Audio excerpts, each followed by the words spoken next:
সরকারের কাছে আমাদের একটাই দাবি, আমাদেরকে কোনো কিছু করা, কারণ আমাদের সবগুলা ছোট ছোট বাচ্চা, আমার যে বড় বাচ্চা উনি হেঁটে, ওনাকে সরকারিভাবে যে কোনো একটা চাকরি দিলে আমরা চলতে পারবো। উনি তো চলে গেছে, আমাদের এখন আর কিচ্ছু নেই, আমরা নিঃস্ব। যার লাস্টের জন্য এখন আমরা সবাই এখানে আসছি, তো আমরা চাই যে ওনারা মানে গভর্নমেন্টকে এটাই বলবো যে আজকে ওনারা 1 বছর যাবত ওনারা জেলের মধ্যে, তাহলে প্রথম 57 জন, দ্বিতীয় 57 জন, লাস্ট 75 জন, ওনারা 2 থেকে 2.5 মাস 3 মাসের মধ্যে চলে আসছে। তাহলে আজকে আমাদের ভাইগুলা বা আমার হাজব্যান্ড আজকে 1 বছর কেন? ওনাদের ক্ষেত্রে আরও 24 জন, ওনাদের ক্ষেত্রে এত বৈষম্যতা কেন? তাহলে আমরা চাই না যে আব্দুল হামিদের লাশ যেভাবে আসছে আমরা বাকি লাশগুলো এরকম চাই না, আমরা 24 জনকে জীবিত চাই। সরকার যদি এখন যদি কোনো উদ্যোগ গ্রহণ না করে, হয়তো দেখা যাবে যে ক্রমান্বয়ে লাশটা বাড়বে, কারণ ওইখানের মধ্যে বর্তমানে জেলের পরিস্থিতি খুবই খারাপ, খুবই অসুস্থ। যিনি মারা গেছেন আব্দুল হামিদ, ওনার সাথে আমার হাজব্যান্ডও ছিল, 6-7 দিন হসপিটালে ছিল। তাহলে আজকে আব্দুল হামিদের জায়গায় আজকে আমার হাজব্যান্ডও হইতে পারতো, আমার হাজব্যান্ড অন্য কেউ হইতে পারতো। তাহলে আমরা চাই না কারো মায়ের বুক খালি হোক, কারো সন্তান তার পিতারা হারাক, কেউ ওয়াইফ তার হাজব্যান্ডে হারাক, সহধর্মিনী হারাক। তো আমরা চাই যে সরকারের কাছে একটা আবেদন, স্যার আপনি অতীতে যাদের জন্য আপনি এত আন্তরিকতা হয়েছিলেন, আমরা চাই স্যার একটু যদি আন্তরিকতা হন, আর একটু যদি আপনি সহানুভূতি দেখান আমাদের জন্য, তাহলে 24টা মানুষ ফিরে আসতে পারবে।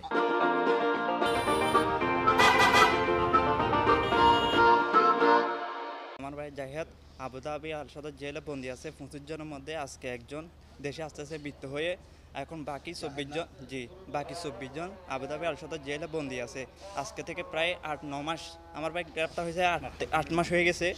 তো আমরা অনেক জায়গায় গেছিলাম, এবং কি আমাদের যারা জেল ফেরত আসছে এবং কি আমাদের পরিবারগুলো প্রতিনিয়ত এমনকি দিন রাত অক্লান্ত পরিশ্রম করে ঢাকা আবুধাবি এম্বাসি বলেন, পররাষ্ট্র মন্ত্রণালয় বলেন, সব জায়গায় যায়নি যে আমার কোনো মন্তব্য নেই। আমাদের পরিবার বলেন যারা জেল ফেরত আসে তারা, আমাদের একটা দাবি হলো যে প্রধান উপদেষ্টা ডক্টর ইউনূস স্যার যেভাবে প্রথম 7 জনের জন্য আর আমরা প্রেসিডেন্টকে কল দিয়ে অনুরোধ করেছিল বাংলাদেশের শ্রমিকদেরকে ক্ষমা করে দেওয়ার জন্য, সেইভাবে আবার আমরা অনুরোধ করি আমাদের স্যার নোবেল জয়ী ডক্টর মোহাম্মদ ইউনূস স্যার যাতে আবার আমাদের 24 জন ভাইকে দেশে মুক্ত করে নিয়ে আসে, এবং গ্রেপ্তার চলমান যেটা আছে এটা বন্ধ করুক, না হয় আমাদের মতো আরেকটা ভাই দুনিয়া থেকে চলে যাবে।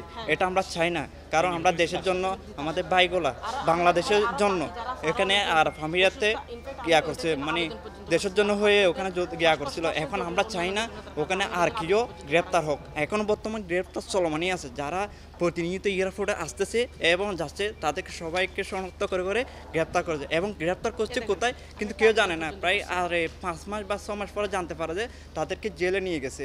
আপনারা জানেন 2024 সালে জুলাই আন্দোলন যখন শুরু হয় বাংলাদেশের মধ্যে ছাত্র গণ অভ্যুত্থান, তখন আমরা আরব আমিরাতের মধ্যে বসে থাকতে পারি নাই। আমরা ওখানের মধ্যে রেমিটেন্স শাটডাউন নামে আমরা একটা আন্দোলন করি, যার কারণে আজকে দুঃখের কথা না বললে না হয়, এতদিন হয়ে গেল বাংলাদেশ স্বাধীন হওয়ার পরে এখনও কেন আমাদের বাইকগুলো মুক্তি পাই নাই।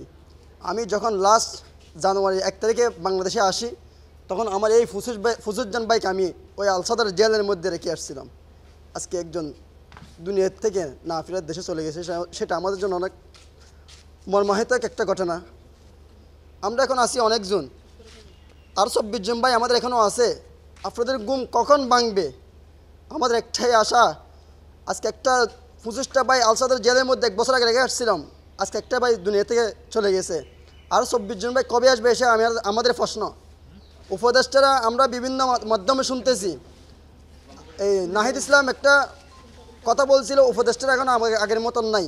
আমাদের একটাই আবেদন থাকবে, আপনারা আজকে আমরা দেশটা স্বাধীন করে দেওয়ার পরে কেন আমাদের ভাইগুলো এখনও মুক্তি হয় নাই?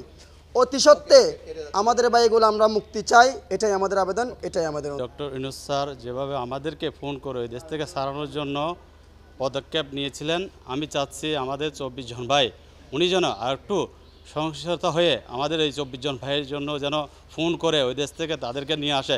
ওনার কাছে আমরা কৃতজ্ঞ থাকব।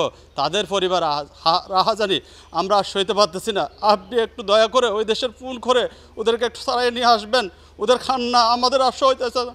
আমাদের এক ভাই অলরেডি দেশ থেকে চলে গেছে, তাদের জন্য আমরা কিছু করতে পারি নাই। আমরা দুর্ভাগ্য বিষয়, ভবতাবাস, আমরা কি করব জানি না। আপনি একটু চেষ্টা করেন ওদেরকে যেন দেশে ফিরে নিয়ে আসতে পারেন। ওদের পরিবার আজকে অসহায়, তাদের বাচ্চা কাচ্চা অসহায়, তাদের জন্য কিছু করেন স্যার। আজকে শেষ পর্যায়ে চলে আসছেন, আমরা এখন আপনাদের ক্ষমতায় শেষ প্রান্তে 1 বছর হয়ে গেছে, কখন করবেন এই ব্যবস্থা, কখন নেবেন? এই বন্দীদের দুর্মুক্তি কখন করবেন? প্রবাসীদের জন্য কখন কাজ করবেন?